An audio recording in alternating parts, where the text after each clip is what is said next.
So with that, please help me invite to the floor our next amazing guest, who's a producer of American and Georgian television programs, and he's here today to help me learn to pronounce his name. It's David Gogichaishvili.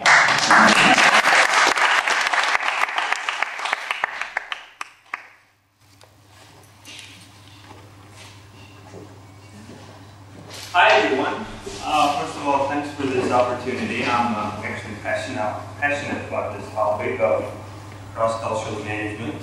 My name is David Gogichaishvili. See? I think it's right. And I'm a general manager of the television production studio. I'm based in Tbilisi, Georgia. And I'm also the Global 1 MBA graduate. And I was happy to learn that the topic for our seminar today was cross-cultural management and doing business in a cross-cultural environment. I love this topic, and today I feel even happier because I saw that the speech by His Excellency, the Ambassador, served as the warm-up for my presentation. So thanks for that. Managing in a cross-cultural environment. When I was getting prepared for this presentation, I posed three simple questions up front. Are people different? I mean, we talk a lot about our differences on the outside, right? As Sean also mentioned. I liked his point when he said right in the beginning that we should not overestimate, but neither should we underestimate the cultural differences. But after all of those talks about cultural differences, are we different? Are we the same? Are we different and the same? So I'm going to try to develop that topic throughout the presentation. You can find hundreds of billions of definitions of the word culture, right? It seems that every one of us on this planet has his or her own definition of the word culture. I'm going to share a couple of my favorite culture definitions. This is the one from Leiden from back in 1992. Culture consists of a shared, commonly held body of general beliefs and values that define the shoots and odds of life. So it seems that when we are born and as we grow up, we don't really question some of the things that we copy from our parents or from our siblings or from our friends. We take them as a given, and then it's so strongly embedded into our value systems and belief systems that we think that it's the only right way of doing things. Another definition of the word culture comes from Hofstede. He said the culture is the collective programming of the mind which distinguishes members of one human group from another. But my favorite is the oldest one. The definition of a culture comes from Confucius. And he said, all people are the same. It's only their habits that are different. So derived from all the three definitions, my questions then became, so is culture cognitive? Is culture something that we learn? Can we unlearn the culture and learn another culture? Or can we learn our own culture again? And going back to the topic of cross-cultural management and doing business in a cross-cultural environment, the key question would be, is just knowing about other cultures enough for being effective in a cross-cultural environment? When we talk about the cultures, we're not only talking about the national cultures. We all know that cultures could be national, very generalized cultures, or organizational. Some of the organizations have their own cultures, corporate cultures, ethnicity cultures, race cultures. My point that I'm trying to make is that any environment is cross-cultural. Any environment that you are in could be cross-cultural. one of the methods that I use at my organization back in Georgia, and I shared that on Wednesday class, where I had an opportunity of speaking with students at the Human Resource Management, is that you can have two Georgians who were born and raised in the same culture, but they could be so different from each other as Japanese and American, like completely, extremely different cultures. So there's too many different cultures, and there's too many dimensions or measurements that according to which we measure those cultures.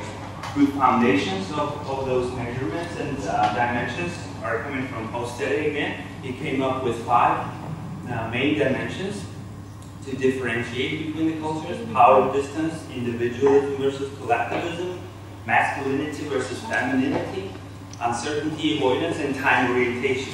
There's plenty of others as well.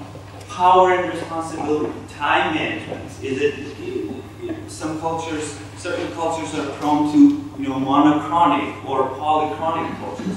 Identity and purpose, being and doing, organization. Is it hierarchy oriented or is it equality oriented? Territorial boundaries. Is the culture prone to protective or sharing, etc.? Communication. Is it high context culture, low context culture? Direct, indirect. Thinking. Do we like to think analytical or do we like to think systemic? I'm sorry for putting too much text on one slide, but I'm just showing how much research has been done on this topic of the cultural differences. Now, going back to the question, is just knowing about other cultures enough for being effective in a cross-cultural environment? As they say in physics, it's necessary but not sufficient. As Shota said as well, we should not overestimate, but neither should we underestimate the cultural differences. So the point is, it's a good start, but it's not enough. So you should know about a culture, but it's not enough to know about the individuals, because after all, it's individual what matters most within the culture. There's even an iPhone application these days. When you reach a certain country, your iPhone screen would pop up with the cultural characteristics, so that you know that you're in a certain culture and how to behave. What is the problem with that? The problem is that we human beings are, irrational thinkers. We, and Christine would, I think she would agree with me on that, because we fall into, because she has a psychology background as well, we fall into some of those so-called psychological traps, or biases, or heuristics, The factors that affect our decision-making processes don't necessarily have a relation with the decisions that we make. We are, emotional. Human beings are emotional. Emotions, and some of the factors like weather, or the mood, or whatever our friend or wife or husband told us this morning could affect completely another decision. So that's the problem.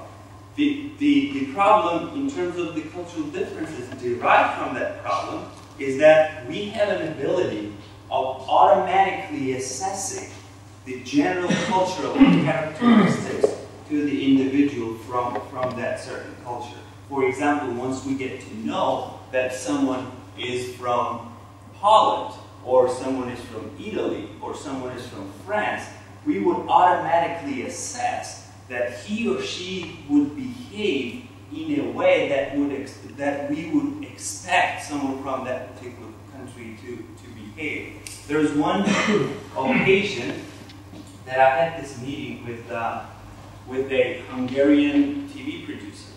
So we had this meeting in New York, and he invited me to a Georgian restaurant in New York. Don't get me wrong, Georgian food is just great. Georgian food is one of the greatest foods in the world.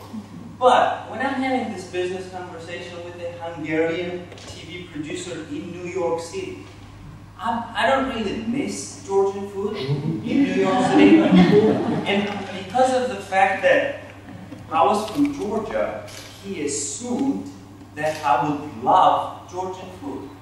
And it was one of the most inconvenient situations I've ever been, because I'm at the Georgian restaurant in New York and I'm not the host.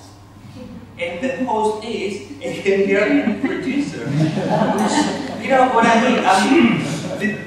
Our deal did not work well, not just because of that fact, but I was like, you know, feeling inconvenient about it.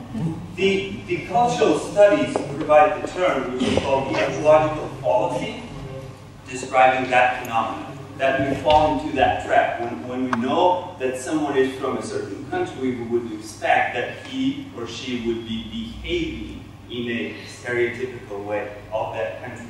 It's somewhat similar to the fundamental attribution error, or to the confirmation trap, or the bias from the decision here.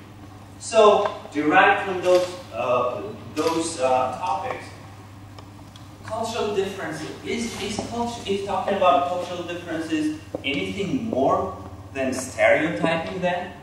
Well, stereotyping, we do that all the time, right? It's so integral part of our thinking and behavior. We're stereotyping other people. We're stereotyping all the time. We're stereotyping other countries. We're stereotyping other professions. We're stereotyping everything. Well, stereotyping is good and bad at the same time. It's good because if we did not have that ability, then we would have a lot more information to make a single decision.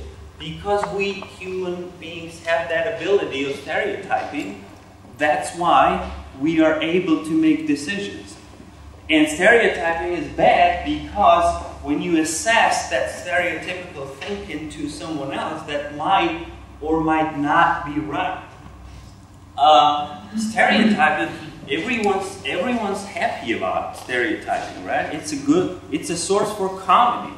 There's a great Robin Williams, he's the US comedian and actor. He does that all the time. He would follow the US, he would perform at the US troops bases in Afghanistan, and on his way back he would travel to, he just loved travel, and he would travel to Kazakhstan and Kyrgyzstan and Turkey and Iran, and he would go back to the US and he would, you know, tell stereotypical jokes about those people that he met on his way going back to the US. There's a stand-up comedian, Russell Peters. He does all of those jokes, and his career is built upon stereotypical jokes. He does stereotypical jokes about, you know, South Africans, Italians, Jamaicans, Americans, Canadians, Indians, Chinese. There's also Craig Ferguson. He's a late-night comedy talk, one of my favorite late-night comedy talk show hosts. He's a Scottish-born American, and he does it all the time as well. If you take movies, I'm sure most of you have seen the movie called My Big Fat Greek Wedding Party. It was that successful in the US. It was produced by an independent producer, but it was then bought out by the Hollywood movie studios. But it was based on the stereotypes that the Americans had towards Greek people. The Borat movies are successful on the stereotypes again. We can come across a lot of proverbs and one-liners where we use those stereotypes, you know. Heaven is where the police are British, the mechanics German, the crooks are French, the lovers Italian, and all is organized by the Swiss.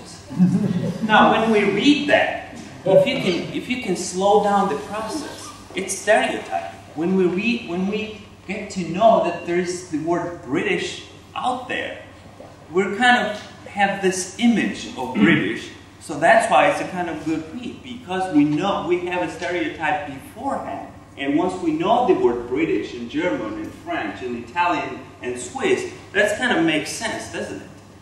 Well, at the same time, hell would be the place where police are German, mechanics French, cooks are British, lovers Swiss, and all is organized by the Italians are great. They're my favorites. Shota was mentioning Colin Powell meeting with Saddam Hussein's brother, and Saddam Hussein's brother was so surprised because he was calm and not using his, gesture languages. Throwing something. Yeah. Italian. It seems that you don't really need to speak Italian in order to understand Italians, because they're like all over, right? When I first met with an Italian guy, that was back in the U.S., I could notice him right there, because he was sitting and he was surrounded by the Americans, and Americans are using hands in their language, in their conversation as well, but to this extent. But he was not only using hands, but also his head, his legs, and everything. He was like all over.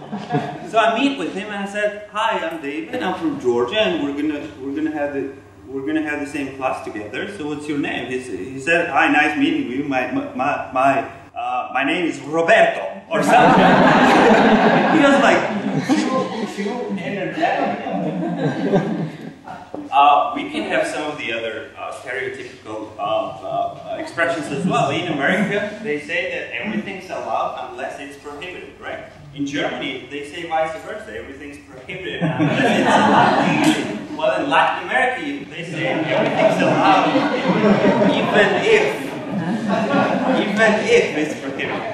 But this is stereotyping again. When we talk about Latin America, it's a huge region. And you have so many different cultures in that region.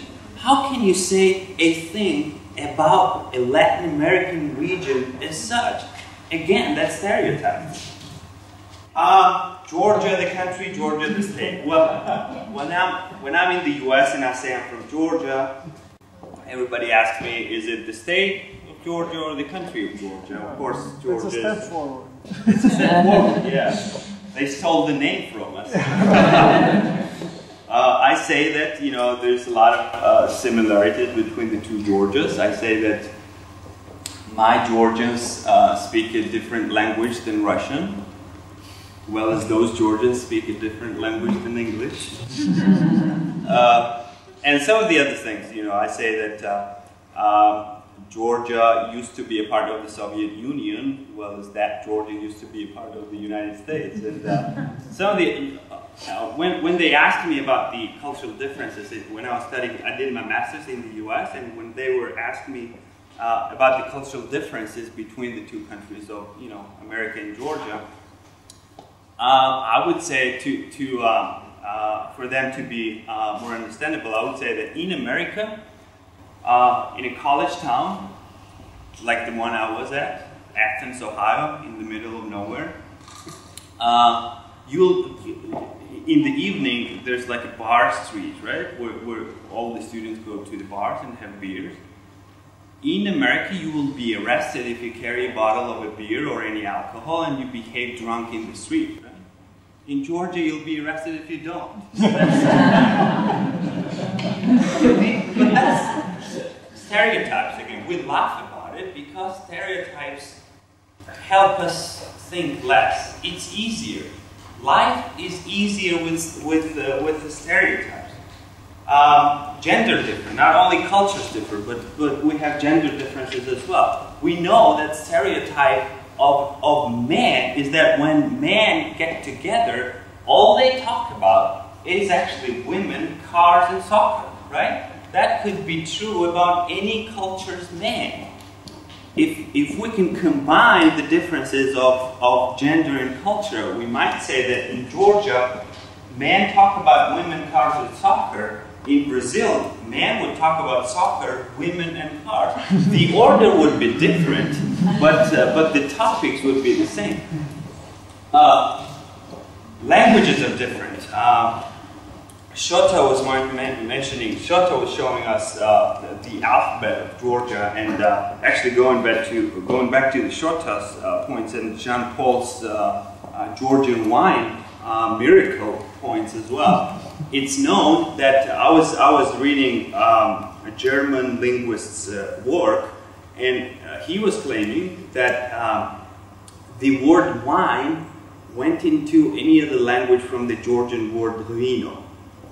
So vino would be the wine in a Georgian language.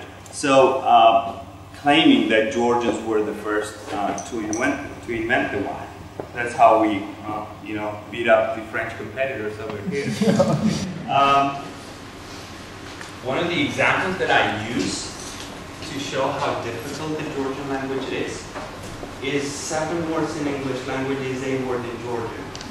I would have made him do that. You can count it. I would have made him do that. 7 words. Is a single word in Georgian. Gogichaishvili. Word in Georgian.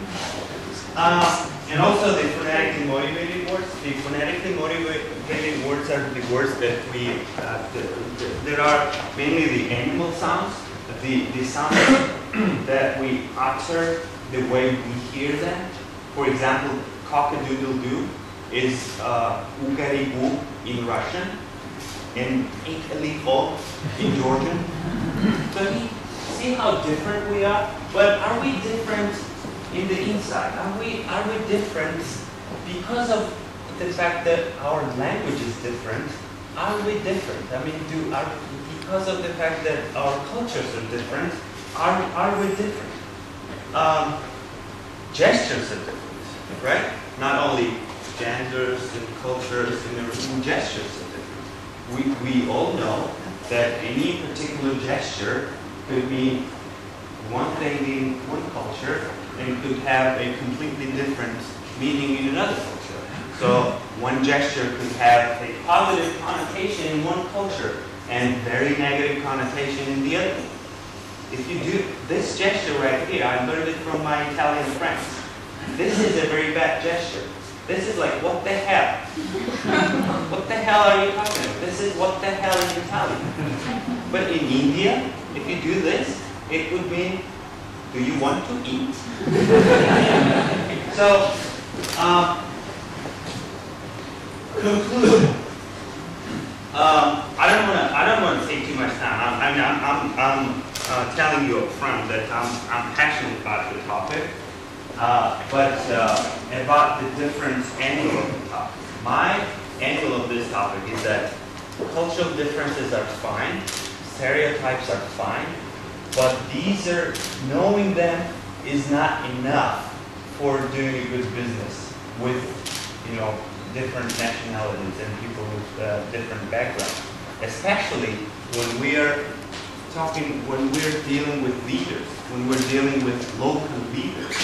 Because the leaders in local communities are born based on the resistance towards the existing culture, right? When we're talking with the Georgian leader, he must be something different from the existing culture because the leaders are born based on the resistance. So it's individual what matters most within the culture. I think human values are the same all over. I think the way we express those values are different. I shared the story of Bruce Hitting with the class on Wednesday. Bruce Hitting is a Dutch-born soccer entrepreneur, and he was invited to coach the South Korean national team and got very good results in the World Championship. What he discovered was that the age hierarchy was so important for the South Korean culture that the football players would pass the ball to the elderly people. That would be the first factor that would affect their decision making, to pass the ball to him rather than to the younger player that would be free to score a goal. I remember I used to have a Turkish groupmate back in Tbilisi, Georgia, and I invited him over to my parents' place, and my mother hosted us with beautiful Georgian dishes. And when my father came into the room, he stood up. So that way he showed respect. And he told me, if it were my father, I would stand up again. So he would stand up whenever his father would enter the room.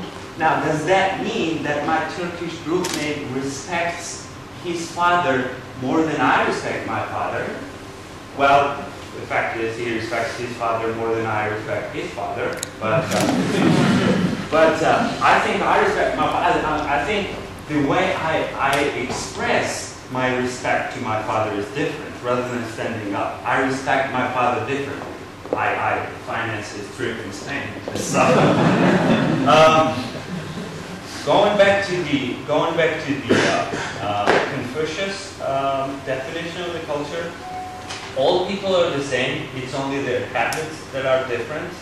So my ending line of this presentation would be: when you meet someone whose culture or age or gender or ethnicity or what have you is different from your own, I hope you'll ask them about their difference.